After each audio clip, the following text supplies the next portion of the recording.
যারা কাজ করে আসছে অনেকেই আমরা এখন মাঠে নাই, মানে আমরা পুরো হাওয়া। কিন্তু ধরেন যে রাজনৈতিক বড় বড় রাজনৈতিক পার্টগুলো যারা প্রার্থী হয়েছেন তারা হঠাৎ করে ফুলে ফেপে তারা হচ্ছে সবাই হেভিওয়েট প্রার্থী হয়ে গিয়েছে। তাহলে এই যে হেভিওয়েট প্রার্থী হয়ে যাওয়া বা তাদেরকে বানানো পিআর টিমের মাধ্যমে হোক, মিডিয়া হাইপের মাধ্যমে হোক, এটার মাধ্যমে কিন্তু জরিপ এই যে আপনার একটা মনস্তাত্ত্বিকভাবে ভোটারদের উপর একটা ফেলা হয়। এক্ষেত্রে আমি আপনাকে আরেকটা তথ্য দিই। গতকাল একজন একটা দারুণ একটা তথ্য দিয়েছেন যে তিনি দুইজন ভোটারকে জিজ্ঞেস করেছেন, আচ্ছা ভিপি পদে কে জিততে পারে। তো সে দুইজন ভোটারেরই উত্তর ছিল যে হ্যাঁ আমরা শুনেছি হচ্ছে সাদিক কেম জিতবে। তো পর তাকে জিজ্ঞেস করছে তুমি ভোট দিবা কিনা সাদিক কেম, কিন্তু আমি দিব না।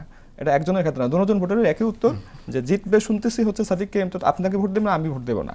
তাহলে এই যে ব্যাপারটা, এগুলো অনেক কিছুই আসলে জরিপের ক্ষেত্রে প্রভাব আপনি বুঝতে পারছেন, যেগুলো ব্যাপারে বলবো। তো আমরা বলবো যে জরিপ কিংবা এই ধরনের কিছু, আমি যদি বলি আমার পার্সোনাল আমার কথা বলি, আমাকেও একটা পলিটিক্যাল ফার্ম থেকে দেওয়া হয়েছিল যে এরকম একটা তোমার অনুকূল একটা জরিপ করা হবে, যেটা হচ্ছে 5-6 তারিখে প্রকাশ করা হবে। পরে আমি আর আমার তো ওই ধরনের অর্থ নাই, ওই ধরনের লজিস্টিক সাপোর্ট না, আমি আর জিনিসটা পারি নাই।